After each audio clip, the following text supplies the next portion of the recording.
बनी इजराइल में दो भाई थे, एक मुसलमान दूसरा काफिर। दोनों मछलियां पकड़ने का काम करते थे।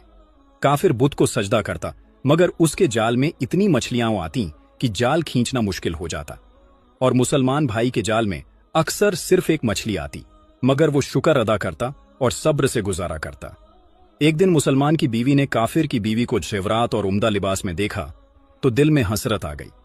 रात को खाविंद से बोली, बस मियां, या तो मुझे तलाक दे दो या फिर अपने भाई की तरह बुतों की पूजा शुरू कर दो। शायद हम भी उन जैसे मालदार हो जाएं। मैं मजीद ये तंगदस्ती नहीं सह सकती।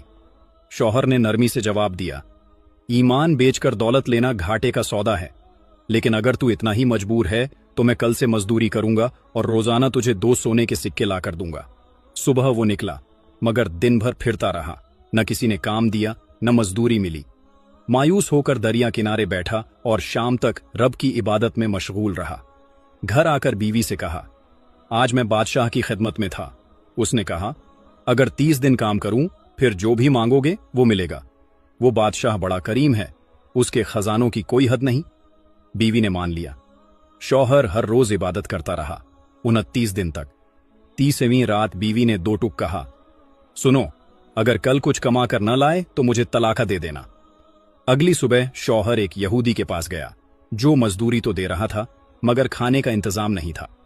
सो उसने रोजा रख लिया और काम पर लग गया। उसी दिन एक अजनबी शख्स घर आया और दरवाजा खटखटाकर बीवी को 29 सोने के सिक्के दे गया। कहा, तुम्हारा शौहर 29 दिन बादशाह की खिदमत करता रहा, मगर 30वें दिन किसी और के पास चला गया।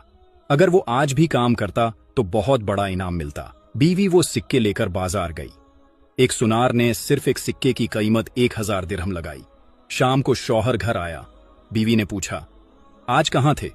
कहा, आज मैं एक यहूदी के साथ मजदूरी कर रहा था। तब बीवी ने अशरफियों का सारा वाकया सुनाया। शौहर ये सुनकर रो पड़ा, इतना रोया कि बेहोश हो गया।